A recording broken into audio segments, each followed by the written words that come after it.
अ very good morning dear students. चलिए अपनी poem a roadside stand को आज कंटिन्यू करते हैं ठीक वहीं से जहाँ से हमने इसको कल छोड़ा था। हम लोग 4 स्टांजास पढ़ चुके थे और अब आखिरी 2 स्टांजास हमको कंप्लीट करने हैं। ठीक है, चलिए जल्दी से मैं आपको बताता हूँ कि हम कहाँ तक पहुँच चुके थे।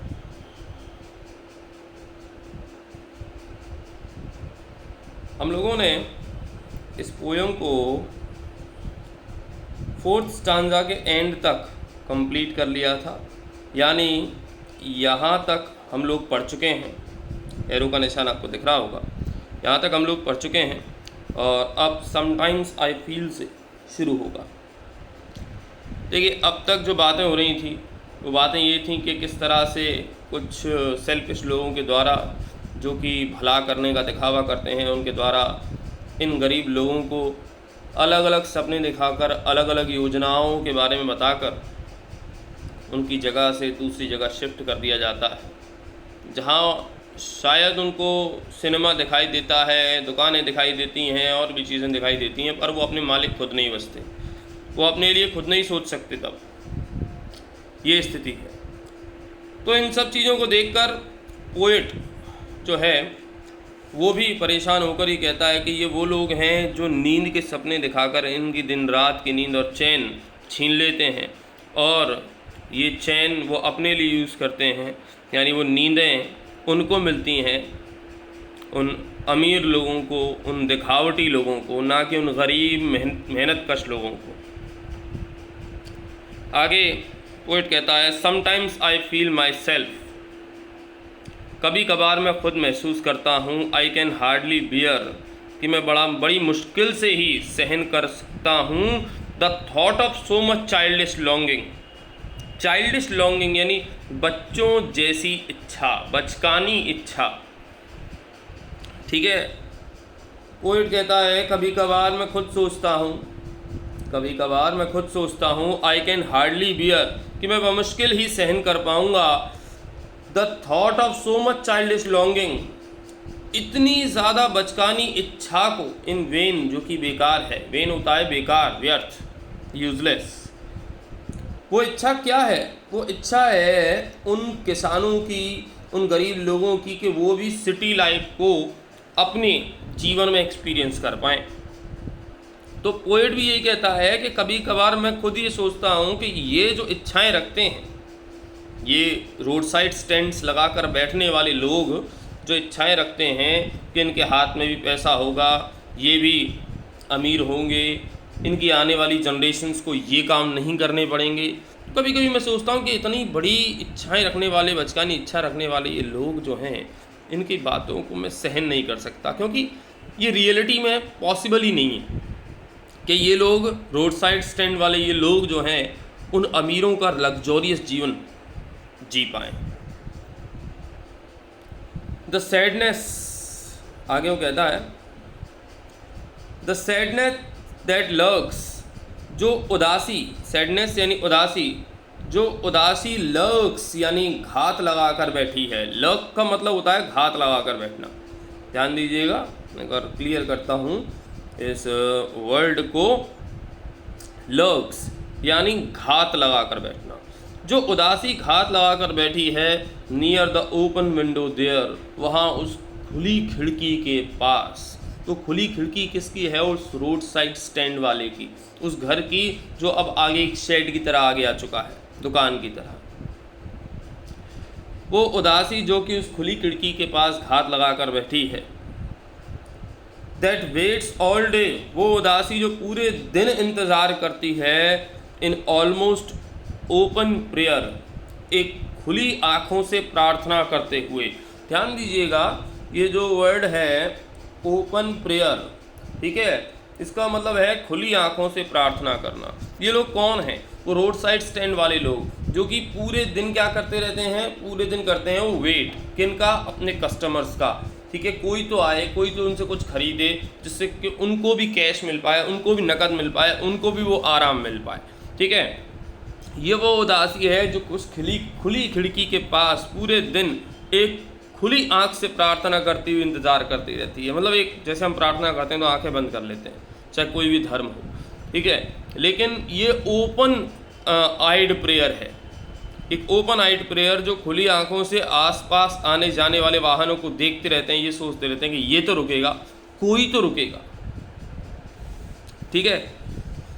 तो the sadness that lurks near the open window there, वो उदासी जो उस खुली खिड़की के पास घात लगाकर बैठी है, जो कि पूरे दिन एक खुली आंखों से प्रार्थना करते हुए प्रतीक्षा करती रहती है for the squeal of brakes. Squeal of brakes, squeal का मतलब होता है अ काइंड ऑफ साउंड, ठीक है। जो आप जानते होंगे कारों की ब्रेक लगने पर जो साउंड निकलती है उसको स्क्वील बोलते हैं। क्यों?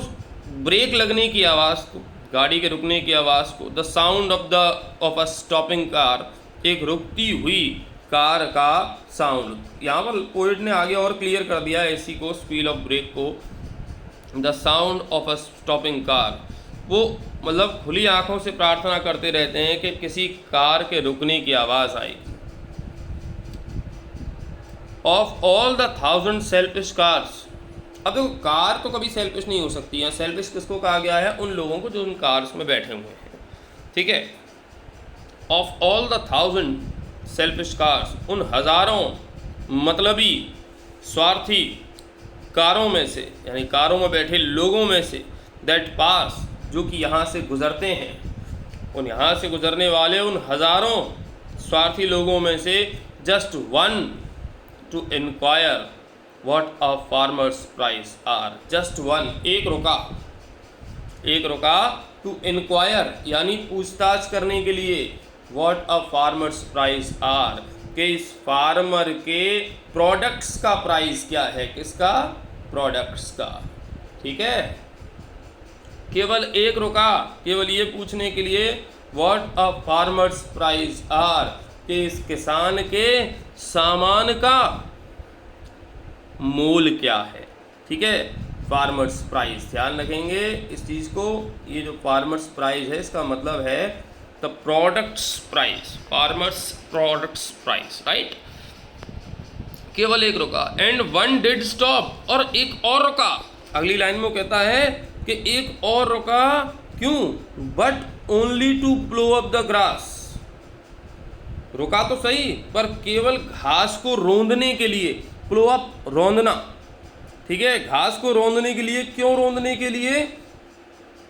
इन यूजिंग द यार्ड, उनका जो यार्ड बना हुआ है, जो कच्ची ज़मीन है आगे की, उसका प्रयोग करने के लिए, टू बैक, कार को बैक करने के लिए, एंड टर्न राउंड, और वापस मुड़ने के लिए। यानी एक गाड़ी रुकी, वो केवल उसको कोई काम नहीं था, इसीलिए तो स्वार्थी कहा गया है। उनके रोड साइड स्टैंड के आगे जो कच्ची ज़मीन है उसका प्रयोग करके उसकी घास को रोनते हुए गाड़ी को पीछे लेकर वापस मुड़कर जाने के लिए, यानी गाड़ी को मोड़ने के लिए वो रुका। एंड अनदर, और एक और रुका, टू आस्क, पूछने के लिए, the way to where it was bound, क्या पूछने के लिए? द वे, रास्ता, to where it was bound, कि ये कहाँ जाता है। यानी एक और गाड़ी रुकी केवल ये पूछने के लिए कि यह रास्ता किस ओर जाता है, किस दिशा, किस शहर को जाता है, ठीक है। अब आप देख लीजिए कि जितने रुक रहे हैं सभी सेल्फिश हैं, इसलिए उसने सेल्फिश बोला है उन कारों को, ठीक है। एक रुकता है केवल किस लिए? प्रोडक्ट्स का प्राइस पूछने के लिए। दूसरा अपनी कार को बैक करके वापस मुड़ने के लिए। तीसरा रुकता है ये पूछने के लिए रास्ता कहाँ जाता है।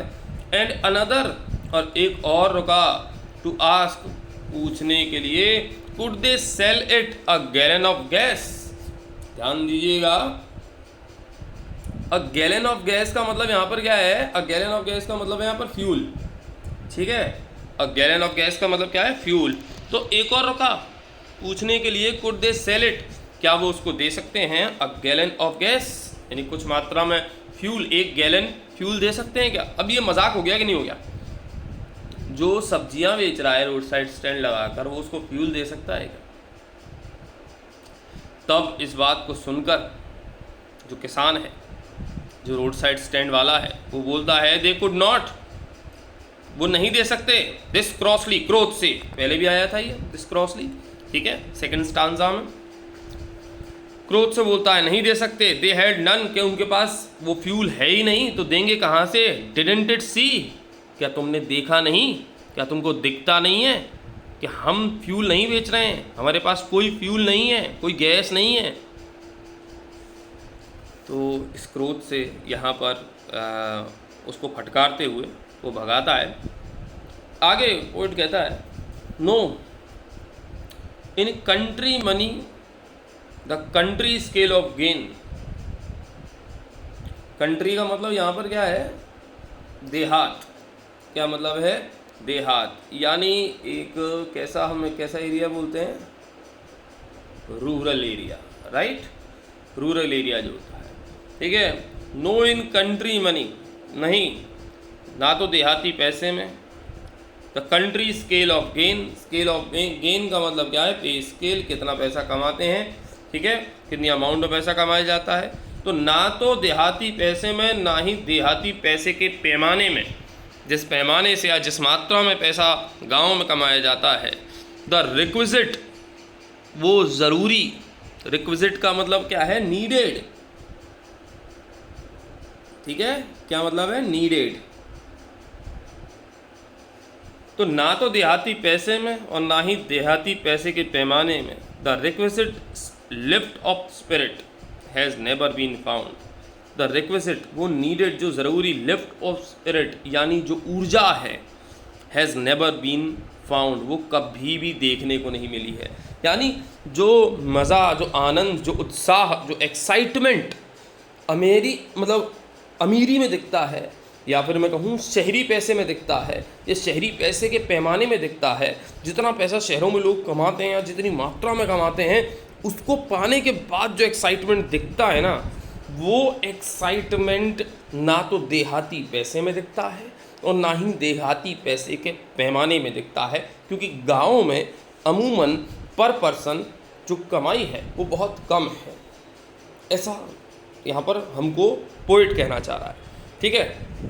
और क्या कहते हैं, जो शहरें हैं वहाँ पर अमूमन कमाई ज़्यादा है, तुलनात्मक रूप से ज़्यादा है, ठीक है। तो कहता है ना तो देहाती पैसे में और ना ही देहाती पैसे के पैमाने में वो ऊर्जा, वो उत्साह कभी नहीं देखने को मिला है। और so the voice of the country seems to complain, so इसीलिए the voice of the country, यानी इस देहात गाँव की आवाज़ जो है, सीम्स टू कंप्लेन, शिकायत सी करती है। I can't help owing the great relief it would be. I can't help owing, मैं इस बात से इनकार नहीं कर सकता। क्या मतलब है इसका, I can't, दोबारा लिखते हैं सफाई से, इस लाइन का अर्थ लिख रहा हूँ मैं, I can't deny, I can't deny, कौन सी लाइन का अर्थ है ये, ध्यान दीजिएगा, ये इस वाली लाइन का है। I can't help owing the great relief। अब यहाँ तक I can't help owing यानी I cannot deny, मैं इस बात से इनकार नहीं कर सकता, the great relief it would be, कि सबसे बड़ी राहत की बात होगी, to put these people at one stroke, कि इन सभी लोगों को, इन सभी गरीब लोगों को एट वन स्ट्रोक यानी वन गो में, एक बार में, इन सभी लोगों को एक बार में आउट ऑफ दियर पेन, इनके दर्द से मुक्ति दे दी जाए। अब लेखक क्या है, हेल्पलेस होकर, परेशान होकर, उसको कोई राह नहीं दिख रही, कोई रास्ता नहीं दिख रहा, कोई उपाय नहीं दिख रहा इन लोगों के लिए, इन गरीब लोगों के लिए। तो कहता है कि साफ सी बात है कि मैं अब इस बात से इनकार नहीं कर सकता कि सबसे बड़ी राहत की बात, the great relief it would be, कि इन लोगों के लिए सबसे बड़ी राहत की बात होगी टू पुट दीज पीपल, के इन सभी लोगों को एट वन स्ट्रोक, एक बार में, आउट ऑफ दियर पेन, इनके दर्द से मुक्ति दिला दी जाए, यानी एक झटके में इन लोगों को इनके दर्द से मुक्ति दिला दी जाए। एंड देन, या तो मार दिया जाए, देखिए यही बात है, जान से मार दिया जाए, ख़त्म कर दिया जाए, ना रहेगा कारण और ना ही होगा कोई परिणाम। एंड देन नेक्स्ट डे, और फिर अगले दिन, as I come back into sense, sense का मतलब होता है होश, सेन, ध्यान रखिए, कॉन्शियसनेस, ठीक है।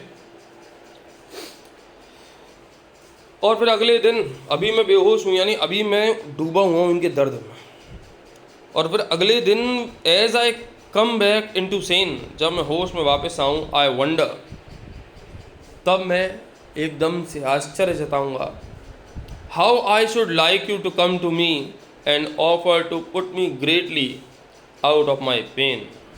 ये लाइन ध्यान से समझिएगा। मैं फिर आश्चर्य जताऊँगा इस बात पर, how I should like you, कि मैं कितनी इच्छा रखता हूँ कि तुम, यू यानी तुम, टू कम टू मी, मेरे पास आओ, एंड ऑफर, और मुझे एक प्रस्ताव दो, टू पुट मी जेंटली, कि तुम मुझे धीरे से, आउट ऑफ माई पेन, मेरे दर्द से मुक्ति दिला दो। यानी अभी जब मैं परेशान हूँ तो इस परेशानी में मैं चाहता हूँ कि इन लोगों को एक झटके में इनके दर्द से मुक्ति मिल जाए, क्योंकि अभी मुझे कोई रास्ता नहीं दिख रहा, अभी मैं खुद व्यथित हूँ, अभी मैं सहन नहीं कर पा रहा हूँ इन लोगों की पीड़ाओं को, इन लोगों के साथ हुए धोखे को।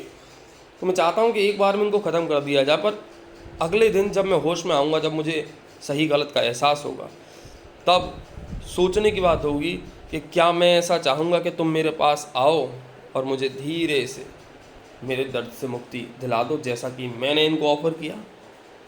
क्या मैं ऐसा चाहूँगा? नहीं।